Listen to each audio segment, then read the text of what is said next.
Hey everyone, this is Tiffany Helm, Violet from Friday the 13th Live.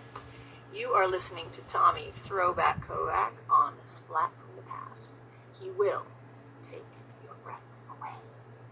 Hey dudes, welcome to Splat from the Past, the only 80s themed horror and sci-fi show where things could get totally radical.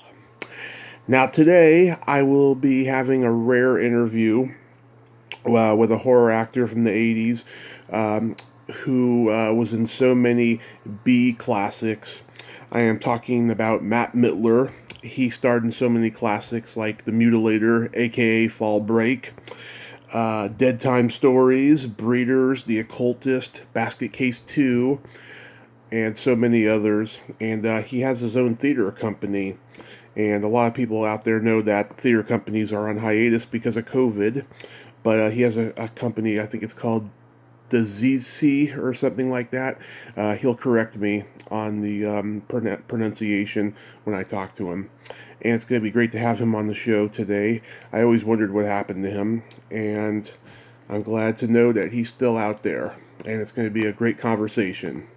So, here is my interview with Matt Mitler. Tommy? Hey, Matt. Hey, how you doing? I am great. Welcome to the show. How are you today? I'm okay. Well, this is such a great honor. Thank you for taking the time today. Oh, it's actually nothing, but thanks for seeking me out. Absolutely. So, going back in time, did you gravitate toward acting and performing early on in your childhood? Yeah. I mean, I was, my father was involved with radio. He owned a radio station, and my mother had a live program that was broadcast from our kitchen that I was on from the time I could talk until about 5, and then after that I would do special little things on the radio, like, read a story or, something like that. And, but I was more interested in fine art, like in drawing, painting, and sculpture, and a lot of people in the art classes were also involved with theater, so I got kind of nudged into getting into theater. Yeah. Did you get into community theater and school plays? School plays somewhat, but I was still into art, so I was also doing the posters for the school plays. Wow, that's cool. In fact, I was doing posters before I was acting in the plays. But I was also really into being, creative in regular classes. So if there was a possibility of doing a report, like I remember in psychology class, I came in as Sigmund Freud instead of writing a paper about Sigmund Freud. So I would always, for some reason, I was always kind of, finding some creative way of doing a report that didn't involve, writing some horrible paper. So, and I would just, say to the teacher, I'm going to do something like this, and they went, oh, okay, go ahead. So I was doing all kinds of theatrical stuff without even thinking that it was theater. Yeah. Where are you originally from? Newport, Rhode Island. Oh, okay, Rhode Island. I was reading that you were also on the trajectory of being a psychotherapist. Yeah, I went to school to study psychology, but ended up dropping out. And then even years later, I still studied privately with some of the gurus of the humanistic psychology movement, like Carl Rogers and people like that. Mm-hmm. Did you become disillusioned with it and decide to focus on acting? Well, the fact is that while I was studying psychology, and I had already done some theater, but I was really into psychology, I saw a notice for an experimental theater company that supposedly was working with Gestalt psychology principles from Fritz Perls. And, I had this, I had an interest in theater anyhow, and I was going through some personal sort of turmoil at the time, and on some deeper level knew I needed some healing, so I went down to audition for this company, which I found just wild and crazy. This was 74 maybe? Mm-hmm. And I got accepted into the company. I was the second youngest person, and it was just, you're completely, out there linear sort of experimental theater with like chanting and screaming and rolling around on the floor and jumping out of balconies into people's arms. And it was all scary for me, but I really wanted to do it. And it really was therapeutic for me. And that sort of sold me on a form that, for me at least, was much more dynamic than anything I'd encountered in the traditional therapeutic setting. Mm-hmm. So I dropped out of school to get into theater, but then I was always going back and forth. So I continued to work in with handicapped populations. I worked at a certain point with training medical students. I worked in psychiatric hospitals, and even with my theater company that I have now, we work with disadvantaged populations, people with different disabilities, and psychiatric hospitals, etc., the same sort of stuff. So I've been doing that kind of work since I was a teenager. Oh, that's wonderful. Yes, I have Asperger's, and Cool. I'm also injured from a car accident. So. Oh, so you read about my accident, yeah. So that left me. I was my mouth was wired shut. I looked like a freak, and I was already pretty withdrawn as it was. But this company really kind of pulled me out. But I had received some training in encounter group and different forms of psychology that I found potent. Just that the theater was more potent for me. This kind of theater. Mm-hmm. Is that what led to your interest in miming? Mine was pretty. I liked silent comedy, from early on, and I would do impersonations of Harpo Marx and Stan Laurel and the silent. I liked to sort of do comics. Mm-hmm. So I had this feeling for that. And then my first job in a theater company was a theater company that had various different products. And they had shows for elementary schools, they had shows for high schools, and they had a mime show as well. And if you were in the company, you did all the different things. And I didn't really know much about mime, although I got some physical training in this experimental company. So they kind of trained me, and I started off as the person that held the signs between the acts. Mm-hmm.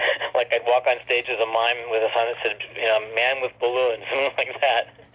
Tightrope walker, and I would, I had a kind of clowny instinct, so I would try to pad my little walk-on role and make more of it than what I was given. Mm-hmm. And if I got laughs, then I was given a little more slack. And that's all I would do, and that was pretty fulfilling for me. And then, but I would study the older people in the company who were doing the solo pieces or pieces with other people, because I wasn't really involved with anything like that unless I was a background kind of mime. So they were training me, but I was also watching from the wings. And I guess it was a pretty good study, because at a certain point, the lead person took a leave from the company, and they wanted somebody to do his special solo act. Mm-hmm. And I said, I'd like to try it. And they went, nah, you don't know anything. And I said, I'd like to try it. So they had everyone else that was older than me in the company try out his act. And then finally they said, okay, you go ahead, Mitler. And I got up there and I did it, if I may say so, better than this other guy had done it. And from then on, I was the lead actor, and then I started to get to write and direct mime pieces. But the main thing for me with mime was this company also did work with special needs populations. And we did a lot of work in special schools, and we had grants to work with the blind, with the deaf, with spina bifida babies. I mean, with aged, we worked at St. Elizabeth's, the maximum security psychiatric hospital in D.C. I mean, all this crazy stuff that we got grants for, but there was no programming because no one else in the company had even studied psychology at all. So still, again, being like the youngest person in this company, I was really interested in this stuff, and I said, I'd like to try to help develop different kind of mime classes or whatever we're going to do as workshops with these different populations. So I became the person that, along with one other person in the company, would go off to these institutions, meet the population, look at them, and then come back to the theater company and say, well, I propose we do this. Mm-hmm. And most of it went really, really well. So that sort of, for a period of time, gave me a name among certain psychiatric hospitals where I would then come in and I'd train psych students and professionals in nonverbal means of communication with special needs. Did you ever meet Marcel Marceau? I did, and I thought he just seemed like a real prick. Really? The thing that kind of got me about Marceau, I mean, I definitely appreciated his technique, but I saw him backstage, and he had a sign carrier who was ancient. He was like probably 20 years older than Marceau. Yeah. And whose sole job was to bring out the signs between the acts. And backstage after the show, Marceau was just treating this guy like shit and yelling at him, and I didn't know what it was about, but for me, there's no excuse for that. It's just, where, like, for instance, where's the psychology in that? So it kind of, it was a little creepy. But I met a lot of, I did improv with Carlo Manzoni Clemente, in the streets of Florence. I met a lot of great mime people, Ilya Rudberg, who, taught at the theater school of Moscow. Was it Moscow? I think Moscow, yeah. Yeah. So, and I was in a lot of international mime festivals where I met so many incredible people. And that's actually what brought me to Europe, and I started to do mime and workshops with special populations in Europe. Yeah, I've talked to a lot of people who studied mime, and you're the first to say that they saw the bad side of Marcel Marceau. That's pretty interesting. On stage, what are you going to see? But what you see, I always like to see groups backstage if I had a chance. Yeah.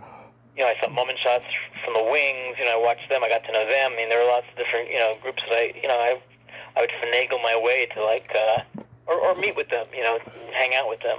But yeah. I have to say the thing about Marceau. By the time I saw Marceau, I had become against whiteface mime. So my trademark was a sort of design on my eyes and my lower lip. But probably because when we were doing like 3 shows a day, in the schools and stuff, and I'm wearing mime face for like 6-8 hours, I just didn't like it. It wasn't healthy. But I also was like, do we have to wear the tights? Can we wear something a little more fun? And there was a kind of balletic quality that sort of came from, I guess, the crew. And I wanted something that was more sort of two-footed and human instead of this kind of the feet sort of thing. And the original sort of mime director of the company I was in D.C. had studied with a guy named Tony Montanaro, who was not that kind of mime. He was more of a, like he didn't make it precious. Yeah. So it was much like I really admired the technique of Marceau, I also found it a little bit boring. So I was looking for something much more dynamic. And then when I got to create my own pieces, I really got dynamic with it because I also had this other physical training that involved some, gymnastics and some sort of, stunt work. Of course, in films I was doing stunt work, so I really wanted to make the mime stuff much, more intense, more daring, and I was also interested in more stuff improvising with the public, so I would do a lot of work on the street, just improvising. And when I had my first sort of, my own mime show, the one I took to Europe, I think we went there with like 30 minutes of material, and we do these 2.5-hour shows, which means there's like 2 hours of who the hell knows what's going to go on. Yeah. Wow, that's so cool. And, you study mime? No, I'd never done mime, but I'm very fascinated by it. And working with like people with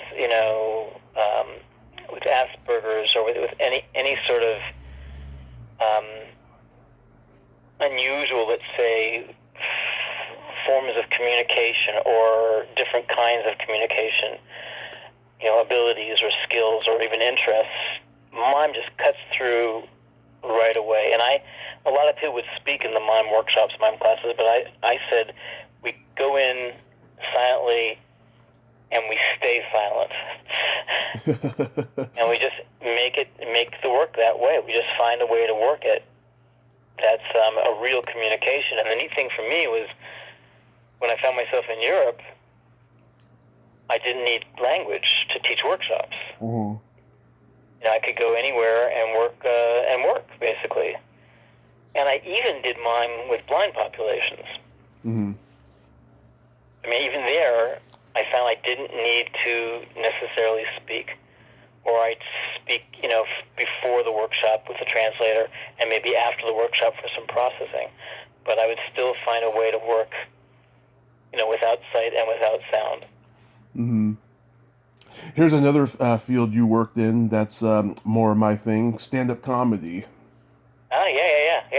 Yeah. Well, that came from, again, this sort of my early days on the radio, because the program I did with my mother had a really wicked comic streak, and she read Mad Magazine, and she listened to Lenny Bruce records, and so I would listen to Lenny Bruce records, and I would recite Lenny Bruce monologues at my parents' cocktail parties, and then we shuffled up to bed.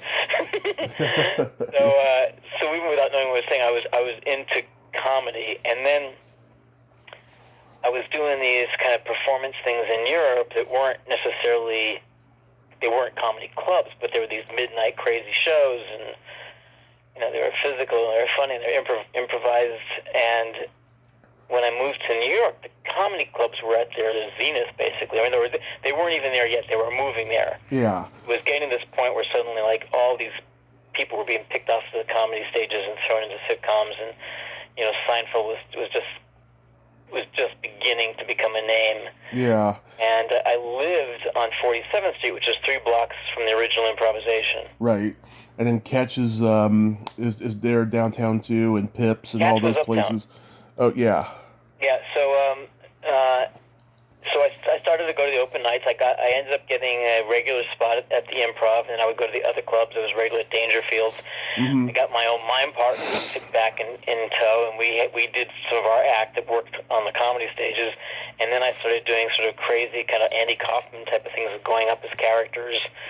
I had an old Jewish guy that spent 5 minutes trying to tell one joke and never getting to the end of it. I had this big giant black dragon costume I had made for this piece in Europe that I started to crash the comedy clubs with and bang on the back door. And the MC would always know, and they'd open the door. Oh my God, there's a big black dragon out here. And I just laughed, and I'd actually come in and I'd be this 9-foot tall dragon. So I did all kinds of wild stuff, and I loved it. I mean, hanging out with the comics, watching comics, you know, work their material. At the Improv, you got a free meal, you got drinks. So you hung out like 3 in the morning with these crazy people. And then I did some stuff on the road, which I didn't find nearly as fun, but I did it for a while. But for me, the main thing was getting it under my belt, because there was really a hurdle to cross here. It was not the same as doing stuff on the street or doing stuff in these crazy European, you know, performance spaces. And you had to learn how to play to like the 6, 7 o'clock crowd that wasn't drunk yet. You had to learn how to hit it with the prime crowd, which was like 10 to midnight. And you had to learn how to hit the worst crowd, which is like 2 in the morning crowd that was like, you know, falling out of their chairs and just there to heckle you. So for me, it was a real nice, really strong challenge. I've got to get good at this. Not that I wanted to be a successful touring comedian, because that was getting to be like not fun for me. But I said, I just have to get this down. I have to get good at this, how to handle a mic, when to use a mic, when not to use a mic, when to get off the stage, how to take some of these, you know, breaking the fourth wall type of things that I like to do, of interacting with the public and put them in these situations. So it was a great kind of rite of passage. And then the whole performance scene started to blossom downtown, like way downtown. So I started to do the crazier stuff I was doing in the comedy clubs in the performance scene. And that went over really great. The only difference being that I was no longer being paid and given a meal and drinks. But I liked it better, and I liked the crowd better, I liked the audiences better, and I liked the other performers better. So that became this kind of thing for me, and a group of us started to make these improvised films, and then we made, you know, a feature film called Cracking Up, all cast with people from that downtown performance scene. And what year are you starting in stand-up? I I started in stand-up when I first moved to New York, which would have been around 82 or 3, I guess. Yeah, and who were the comedians that were playing those places when you started? They all were. I mean, Robin Williams was already a name, but he would still pop in, Yeah. and I'd hang out with him at the bar or something. The interesting thing about Williams is that he was on all the time. He was on off stage. He was on stage, and then you had these comics that were on stage and not on off stage, and then you had these comics that were like on off stage and then terrible on stage. But like Seinfeld was coming up, and he wasn't one of my favorites. I would kind of go, he's talking about socks. Yeah. But like Mark Maron was the one that was like politically savvy and then was coming up there doing this stuff, and we're like, whoa. And there was a guy named Dan Vitale, who you may have heard of. Yeah. Who was like an Italian Richard Pryor, who just astonished me. I mean, I remember things would happen in his life, horrible things, and he'd come on stage that night, and he would just work with it. And it might get a laugh, and it might not, but he would work with it. And my interest in psychotherapy was also sort of piqued by watching, him just do his stuff. But who else? A guy named Ron Darien, who then became a DJ. I mean, you see a lot of people in the audience who are already named people. Mm-hmm. But yeah, let's see. The comedians I know that I've interviewed that were there at that time were like Kathy Ladman, Carol Siskin, Anita Wise. She was there. Siskin, yeah. And what's her name from Susie Essman. Susie Essman, yeah. I knew Susie Essman, yeah. And Larry David, I remember seeing it. We hung out at the upstairs pool and gym at the West Side Towers. I remember sitting in a hot tub with him, and because he had done Fridays already, and I loved him on Fridays. I thought Fridays was so much better than Saturday Night Live. And I said, "Oh man, you were so great." He goes, "Yeah, it's over with." I said, "So what are you doing?" He goes, I don't know. I'm trying to put this show together. I don't know if it's going to go anywhere. I'm doing it with Jerry Seinfeld, and he was so kind of morose. Yeah. I'm like, it's all fucked up. I don't know. And then like months later, it's like Seinfeld. And when you were studying acting in New York, did you study with anybody that any students that went on to become famous?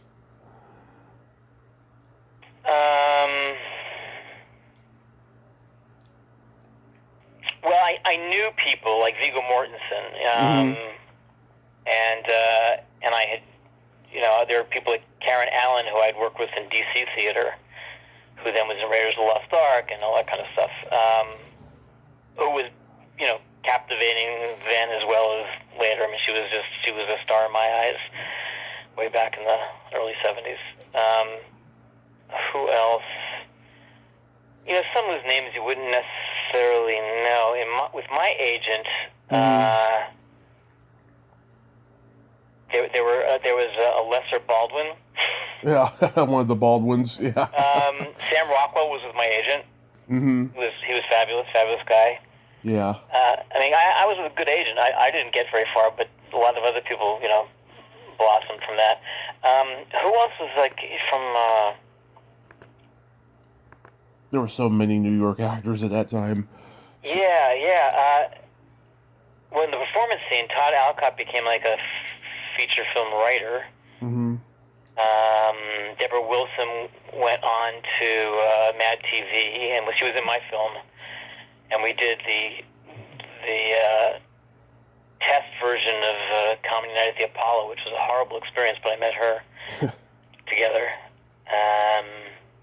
Cameron Manheim was in my film, and she went on to love her. Mm-hmm. Emmy and do all kinds of great stuff. My film was her first film, but she was doing performance stuff too. So we would do some. I had a routine where I went out to do it. I was doing a Blue Man Group parody called Green Man Group, and I went to pull someone out of the audience, and she was an audience plant, and I took her out of the audience to do this thing, and she ends up like picking me up and carrying me off stage. But man, she was just game. Cameron would just do anything. She was so wild, and so it's just brilliant performer. Yeah, she is. So I'm going to mention movies you were in. Tell me anything you remember about them. Starting with Spring Break. Well, it never came out as Spring Break. It came out as Mutilator.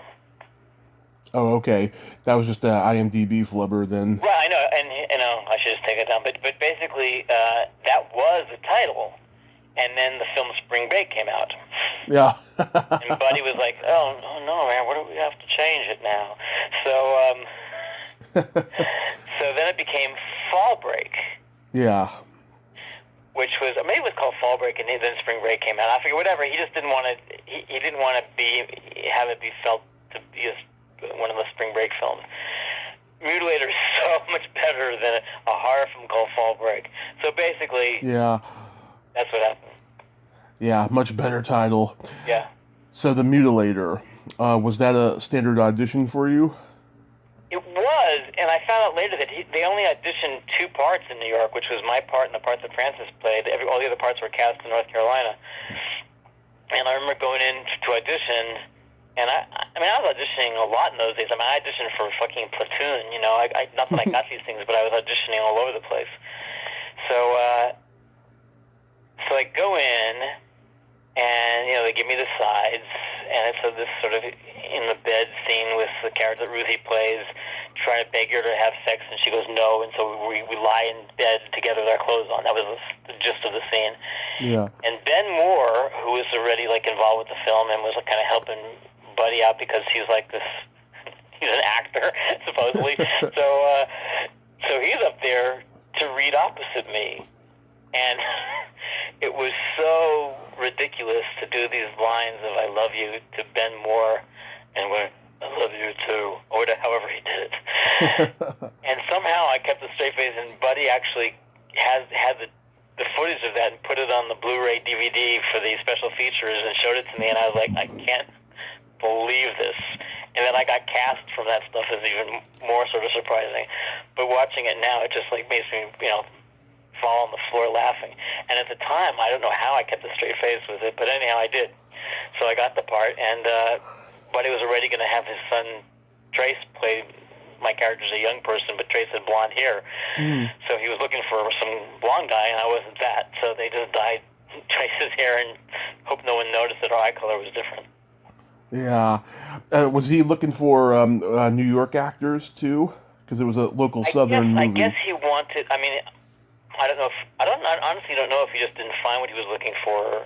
My guess he didn't find what he was looking for. But I guess he also felt, bringing in a New York actor is going to be, mean something. Yeah. Yeah, it was my first kind of,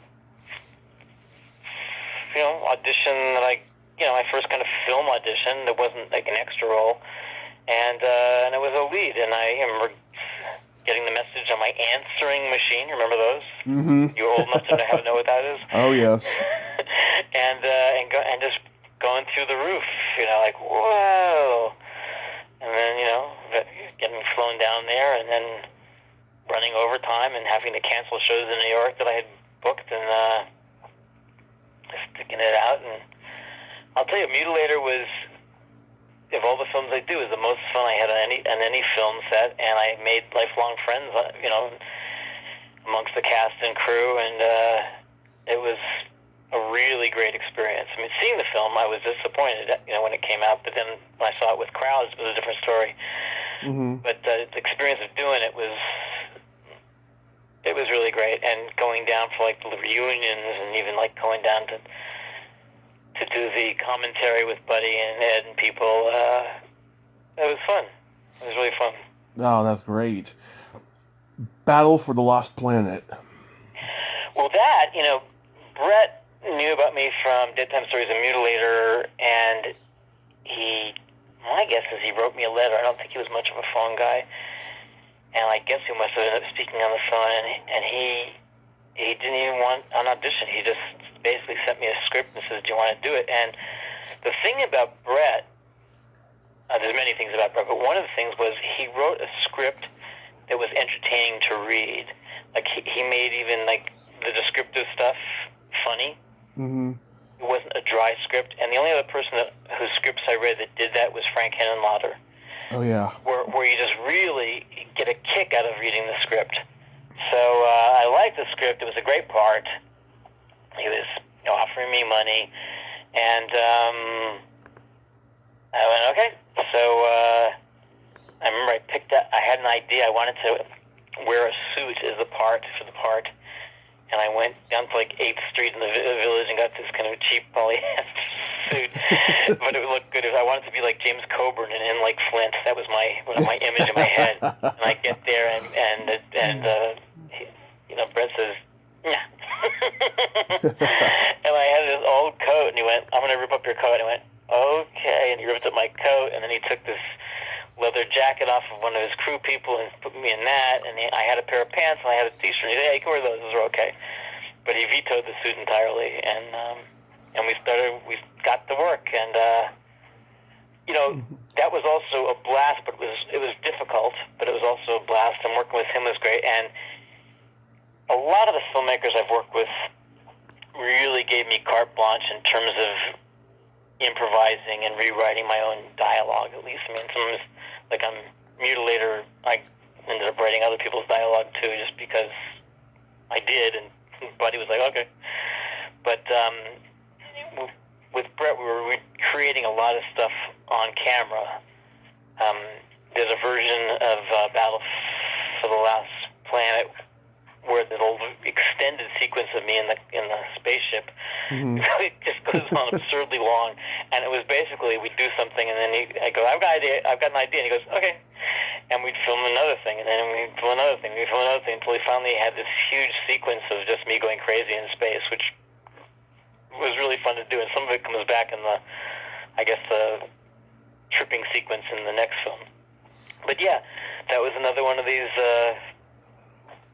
wild things. And the thing about Brett's film was it was so small. I mean, Buddy's was, he had a full crew. He had a lot of stuff going on there.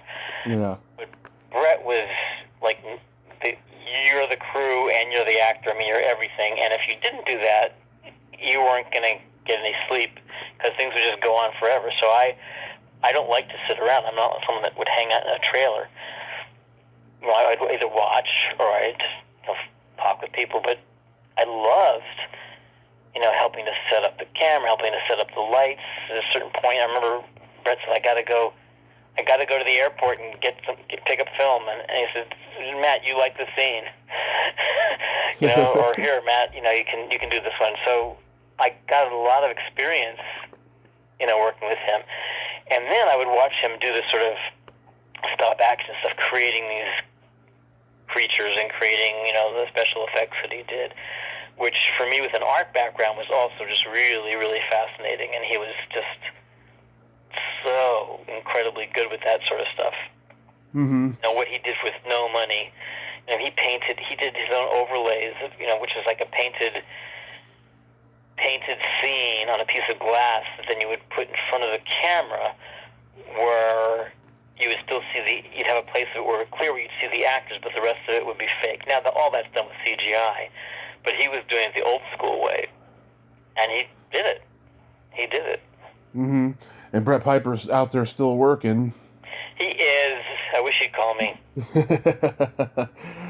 Yeah. Deadtime Stories is one of my all-time favorites. Well, the other person, Melissa Leo, she became, huge. She was good then. We saw her and went, man, she is good. Yeah. She's won the Academy Award. She's always working. But she was, even then you went, okay, Melissa Leo. But that was the least fun of any film I ever did. It was fun up until we shot, it was fun because rehearsals were fun.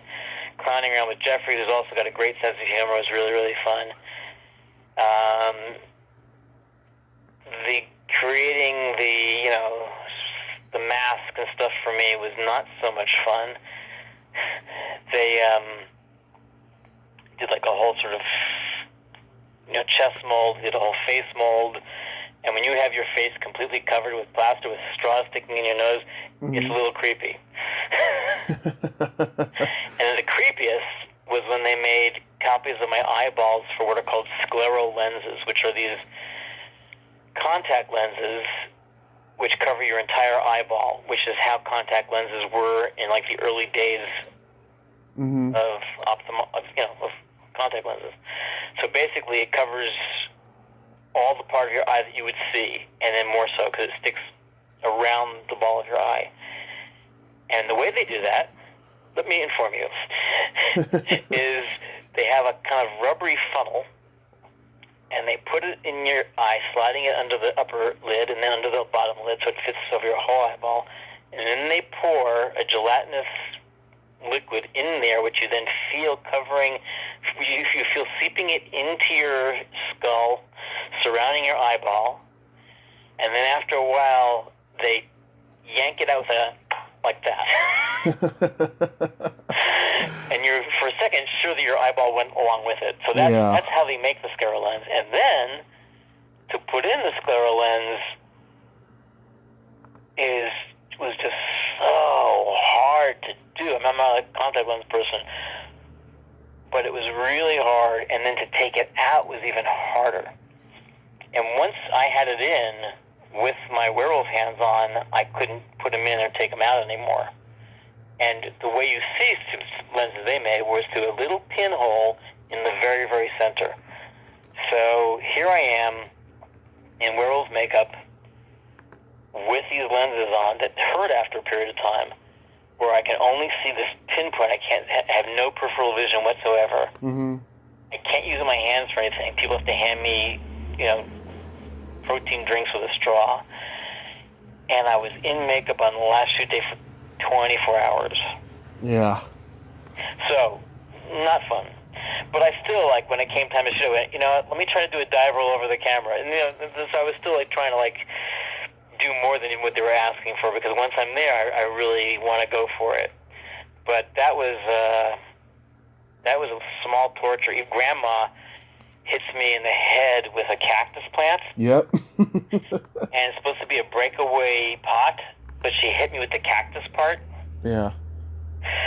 So basically, she speared me through my latex with a cactus, and actually gave me, slight concussions. That was terrible.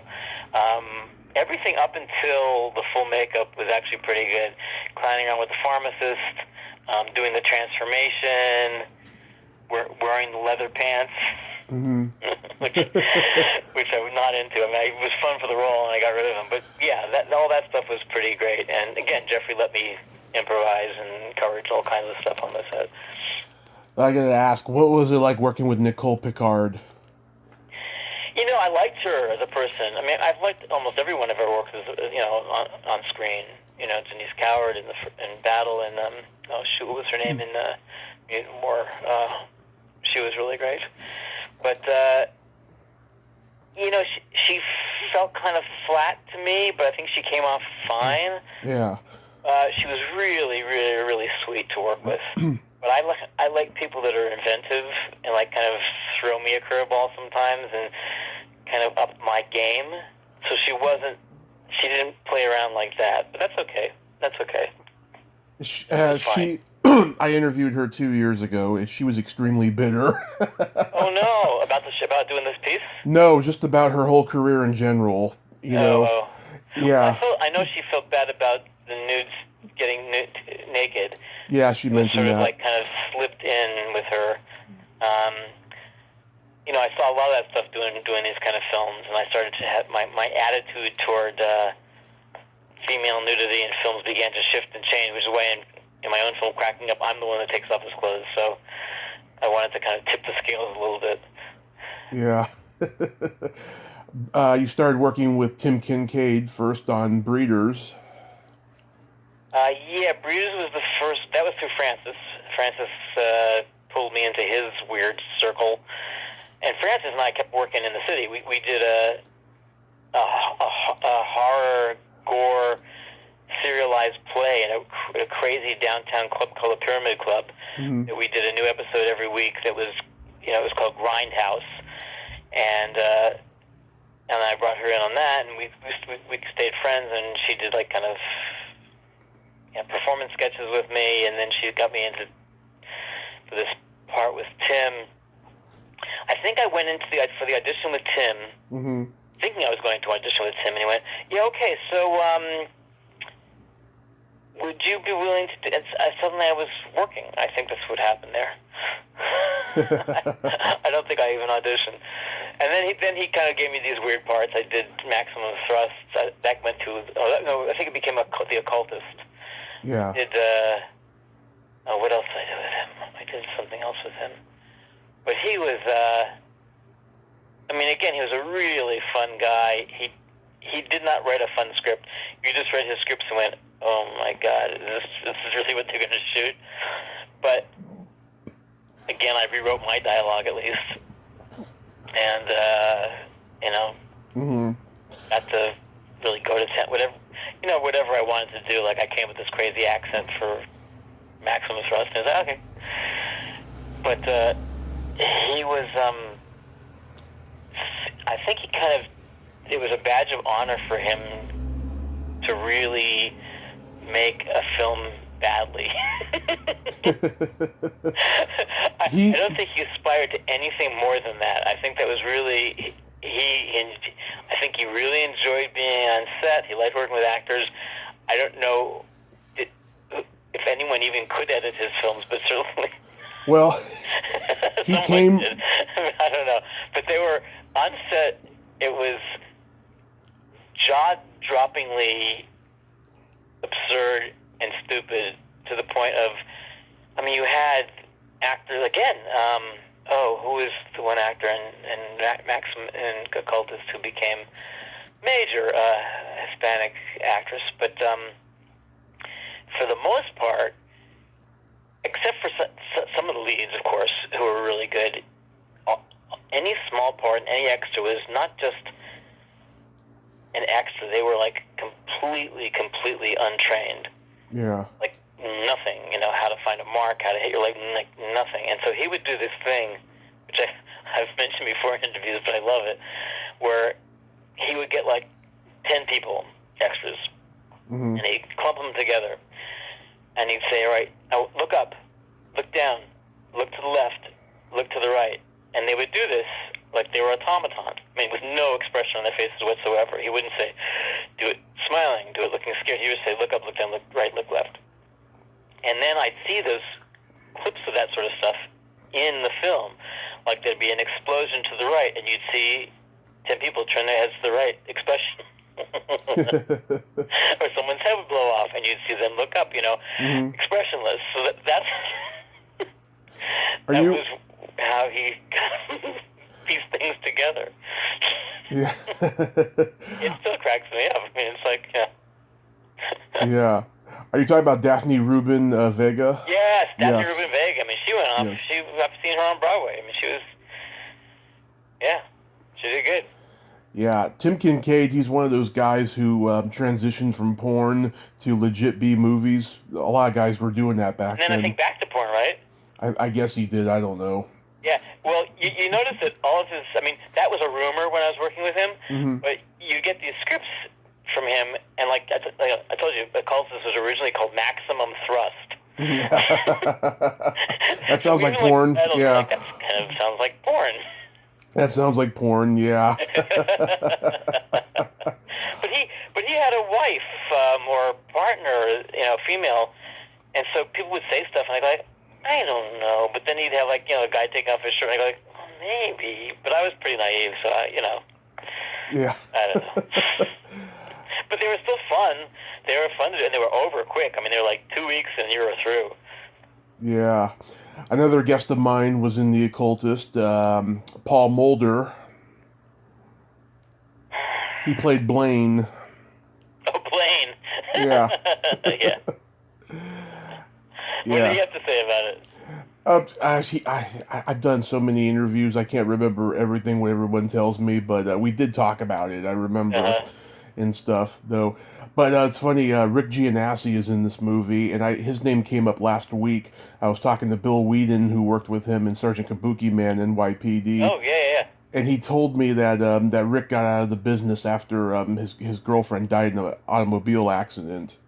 Oh, no, I didn't know that. Yeah. But in an accident in a film or just... In real life, yeah. Real life? Oh, no, I didn't know that. That's terrible. Yeah, was he good to work with? He was a sport. I mean, everyone people said, was any rivalry? There's no rivalry. We played different roles, and we were in some films together, or we were like in a film together where we didn't see each other, but we'd catch each other around. But yeah, he was a real sport. I mean, he'd go, "This is a piece of shit," and I'm just gonna smile and go through it. So he was, but he was a fun guy on set for sure. I mean, he was a very lively. He's a very easygoing guy. I mean, most people were. It was hard to be. It's hard to be an asshole on some low budget film. Mm-hmm. How about Basket Case 2? So Frank, the only other filmmaker who writes a script that's like, oh my god, you read it and it's just so much fun. The other thing with Frank is that he really knows what he can do. So a lot of people they write all kinds of stuff in a script that it doesn't go near to that when they're shooting. Let's say they can't pull that off, or they pull off more than what they wrote down in the script. But Frank pretty much got whatever he wrote. He curtailed me with some improvisation. He let me go to a certain place, but he would go, well, you can't do that much. Like I wanted to wear this T-shirt, Malcolm X T-shirt that said "By any means necessary," Malcolm X with a machine gun as my reporter character. He went, no. But then I wore it and cracked my own film cracking up. But so that was something he said no to. But a lot of stuff he was okay with. And then in my death scene, I said I think I should laugh with this, and he was like, I don't know. I said, okay, we'll try it. And that became this fabulous. I mean, it was fabulous doing it. And then I said, look, let me do some acrobatics here. So we did all that. But his set, I mean, this was like a bigger budget film, so I had more downtime. But I would just go off to the special effects lab because they were creating, scores of these creatures, and it was just fascinating, watching them work and seeing what they were coming up with. And I'd hang out with Annie Ross because she was just a pisser. I mean, I knew her from Lambert, Hendricks, and Ross. I knew her as Superman 3. Oh my God! And she was just this like salty, salty mature lady. Who was just like killed me. I mean, she would have these ad libs in the sides. Yeah. That just like had me doubled over. She was just incredible. That was a great cast. There were lots of really, really good people in that. Yeah, David Emge from Dawn of the Dead. Yeah. I've interviewed Kevin Van Henterick. He's an interesting guy. He was a sweetheart, sweet guy. Yes, Jodie Oliver, who played Brainiac, she's been on a couple of times. Yeah. And I've been trying to get Beverly Bonner, but she's super busy teaching stand-up comedy and what have you and stuff. Jodie does stand-up too in New York now. Ah, cool. Yeah. You've done a lot of voiceover work too. MTV's Liquid Television. I used to watch that when I was growing up. Oh my God, you're kidding me. Yeah, I used to watch it all the time. Eon Flux. Yeah. So you saw my Keith? Yep. Keith the rock star? Yep. And you also I mean, I got a lot of strange stuff on MTV, and I did these like weird commercials and stuff Pokemon. like that, and a lot of dubbing TV shows from Europe and Pokemon. I just dubbed New York Ninja. New York Ninja, which is some ninja film that Vinegar Syndrome got their hands on. It was just footage. They cut it together. There was no soundtrack. They got a lip reader in to find out what the actors were saying, and then they wrote a script and then brought in actors to do the voices. I don't know if I'm allowed to talk about it, but I didn't have to sign anything, so there you go. You can talk about it. Go ahead. So I play what's the character's name? Freddie Cufflinks. Mm-hmm. Who just disappears like 3/4 of the way through the film. There's like no ending for him. But yeah, and then I did the Pokemon voices, which then led to other crazy voices and some other things. Mm-hmm. Then, so how do you pronounce the name of your theater company? It's pronounced Dzieci. It's Dzieci.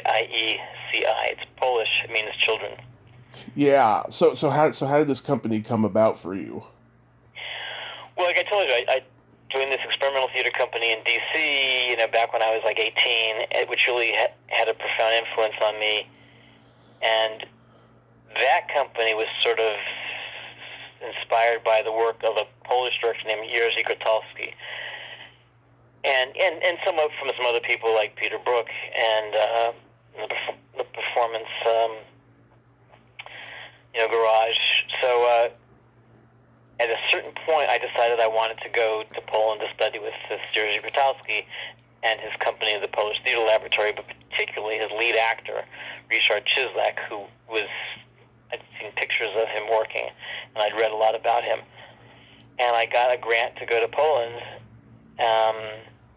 which is what brought me to Europe, and then I ended up staying and performing and teaching there. Mm-hmm.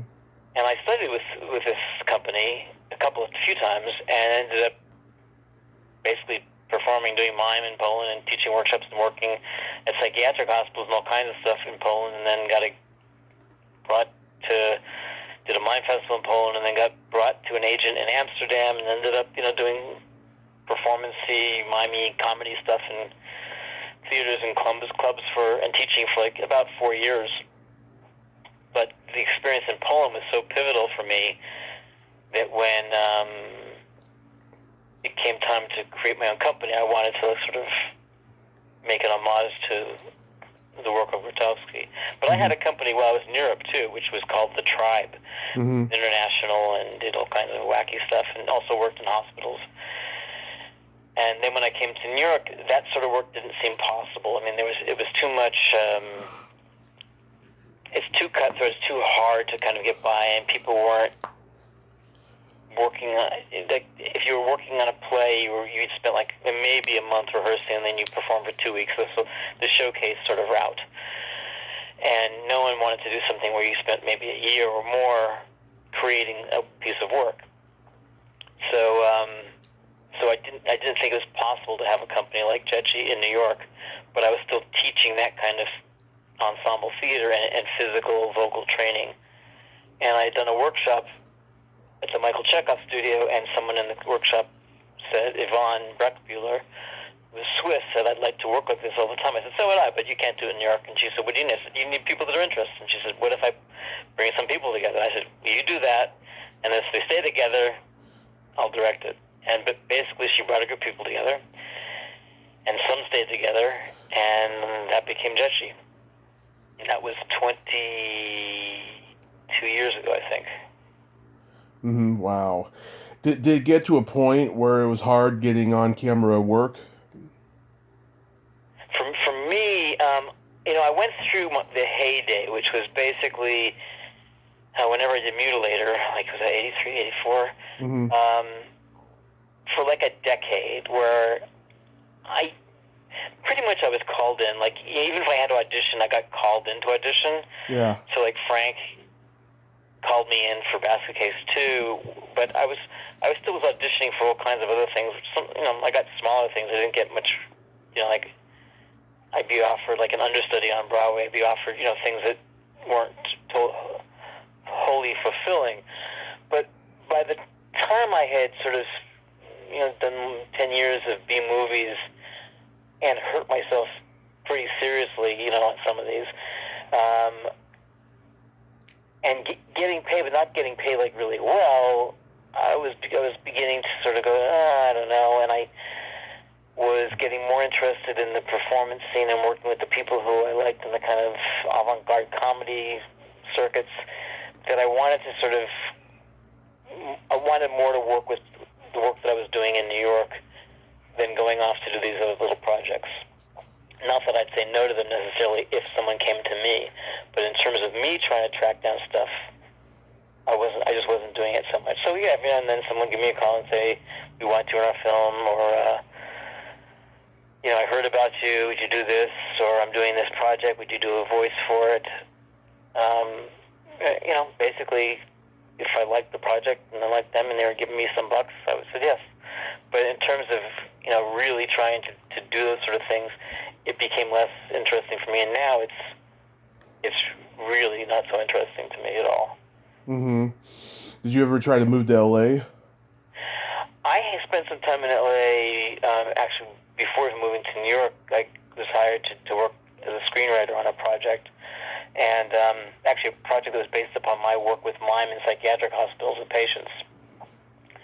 And I was treated really well. I had a convertible. I had a Yeah. and it was a great experience. And I was going to A-list parties, which I didn't even know were A-list parties at the time.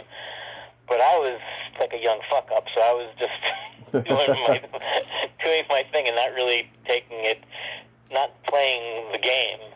So I had a sort of a great time. Nothing ever came of the project, and I ended up leaving. Mm-hmm. I don't know what I would have done if there had been any success in LA, because I've gone back to LA periodically to do other things, and I have friends that live there, and it never felt right to me. New York, I love the energy of it. I would be rehearsing a play or performing a play at 8 o'clock at night, then going off to do some comedy club at like 10, and then at midnight doing a midnight performance thing in the East Village. Mm-hmm. I'd be rehearsing 3 things at once. I would definitely not do that now, but in those days it was so kind of exciting and thrilling, and working all the muscles and just having these opportunities to get together with different people. I was going to improv nights. I had my own kind of experimental avant-garde theater night program at Folk City. There was an improv show I used to do on Sundays, and I was given the Monday night slot to do theater on a little comedy club little music club stage. I mean, this is where Bob Dylan, Joni Mitchell, and people performed. Wow. And I put on people like Steve Buscemi and all these kind of really avant-garde comics, sketch performers, and I loved it. I loved finding these people and giving them a place to do their stuff and helping them build their audiences and doing my own things periodically when I had something to do. That's so cool. You must be worried, though, about the future of live theater with the COVID going on. Well, they keep, Broadway was saying May, and now they're saying like July, so, I figure that my company is not going to be doing much before Broadway does stuff, although we have a lot of pieces that's sort of seasonal. So we have like an Easter piece, we have a sort of Christmas, December piece, and our Easter piece we ended up doing on Zoom, just saying we got to do something. And the company is all committed to continue to work together, even though we can't get together. So we're still rehearsing, we're exploring different pieces, and then we just decided the other day, just the other day, to try to do our Christmas piece without an audience, or with just like a handful of people as an audience, in a sort of semi-open space that we have in Bushwick. Mm-hmm. And try to video it and have it be on a live feed for people to watch live, and then it'll be on YouTube after that. So that piece is called Fool's Mass, and that'll be the first time we've actually worked together since March. Yeah, it's hard. It's hard. I mean, certainly it's hard financially, but it's hard. It's hard on an emotional level. I think my therapeutic training and background comes in handy as a company director, because we meet together on Zoom, and if someone's having a hard time with things, then that's what we deal with. We don't even work on a scene. We don't rehearse. We just work with the current situation, whatever that might be. So if people need help with something, the whole group helps to help them. Mm-hmm. Have you ever gotten invited to horror cons? Not HorrorCon. I went to Comic Con with something that someone set up, which was not fun. And there have been a couple of things for Mutilator, which kind of didn't go very far, although we had fun. I mean, I've been asked to go to some things where it's just not enough money to leave town, and I'm not. If they say, well, you can make money selling 8x10s, I went, I don't want to do that. I really don't want to do that. Yeah, it's not for everybody. I enjoy it. I worry about the future of them after this, but we'll see. Everything will change, but it'll also, some stuff will start to come back. And I mean, the thing about, these kind of Comic-Cons is you're wearing a mask already, so You Yeah. got that in place. Yeah. We can only hope. Well, Matt, I thank you so much for coming on today. I think you're very inspirational with all the work you do with the disabled. Thank you, Tommy. My pleasure, sir. Please stay safe because they need you, we need you, and hopefully after COVID is over, you can return to the theater. Right, and if you're ever in New York, give me a shout. I will, sir. I will. Thank you, Okay. and Thank you, Tommy. have a great day. You too, bye. Okay, bye. Well, there you have it. Matt Mitler. Ain't he a cool dude? Ah, what an inspirational guy, huh? Nice guy, too. If you like this video, everyone, please subscribe to my YouTube channel, add me as a friend on Facebook, join my Tommy Kovac comedian page on Facebook, follow me on Twitter and Instagram, and all that fun stuff. Well, that's all the time we have this week on Splat from the Past. Until next time, this is Tommy Throwback Kovac saying, there's no shame in living in the past, because the present sucks. Later, dudes.